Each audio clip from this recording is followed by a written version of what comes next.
सनातन वैदिक धर्म और वेदांत को स्थापित करके आदि शंकर अपने शिष्यों के साथ आगे बढ़े और अपने शिष्यों के साथ वो गोकर्ण नामक तीर्थ पहुंचे। गोकर्ण उस समय बंबई प्रांत का एक सुप्रसिद्ध क्षेत्र है और गोवा से करीब करीब, जो आचार्य बलदेव उपाध्याय ने लिखा है उसके हिसाब से, गोवा से उत्तर में लगभग 30 मील पर यह नगर समुद्र के किनारे स्थित है। वहां भगवान महादेव की विशाल मूर्ति है, महाबलेश्वर।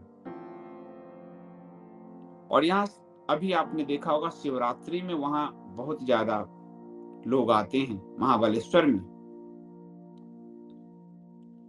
ये बहुत ही प्राचीन रावण के समय यानी बहुत ही प्राचीन त्रेताकालीन मंदिर है।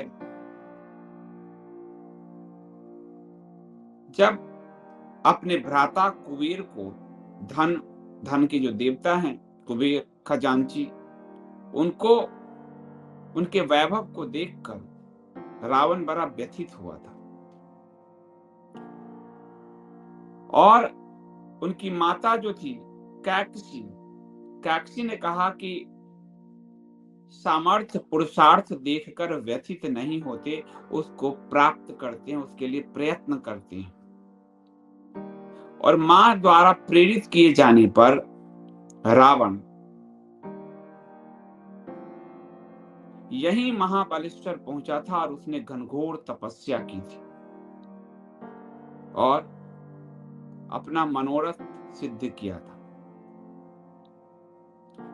इसके अलावा महाभारत के काल में यानी त्रेता से हम अब आते हैं द्वापर में, तो द्वापर में पुलत्स्य की तीर्थ यात्रा में भी इसका उल्लेख मिलता है कि ये ब्रह्म आदि देवों की तपस्या भूमि थी और लिखा है कि यहाँ 3 रात यदि मनुष्य साधना करे, रह ही ले, तो उसे अश्वमेघ यज्ञ के समान फल मिलता है। महाभारत के वन पर्व में इसका उल्लेख हुआ है। महाभारत के अनुशासन पर्व में यहाँ पर अर्जुन के आने का भी वर्णन मिलता है।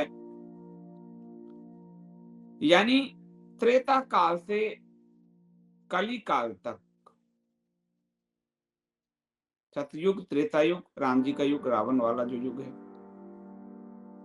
और द्वापर युग, कलयुग, यानी वो अक्षुण्णता बनी हुई है। और विक्रमादित्य के नवरत्नों में कालिदास जी ने उल्लेख किया है कि गोकर्णेश्वर को बीना बजाकर नारद जी ने प्रसन्न किया, यहां से वो आकाश मार्ग से निकले। यानी कि कली काल में भी इसका वर्णन है, त्रेता में भी वर्णन है। और त्रेता कहूं तो राम जी के जन्म से पहले रावण का काल और थोड़ा पीछे जाता है, और जब सहस्त्रार्जुन के साथ उसके संघर्ष होते हैं, सहस्त्रार्जुन से वो हार जाता है, तो वो उस पिछले काल में भी रावण की उपस्थिति दिखती है। तो कली काल तक यानी कलयुग तक इसकी अक्षुण्णता जो है वो बनी हुई है।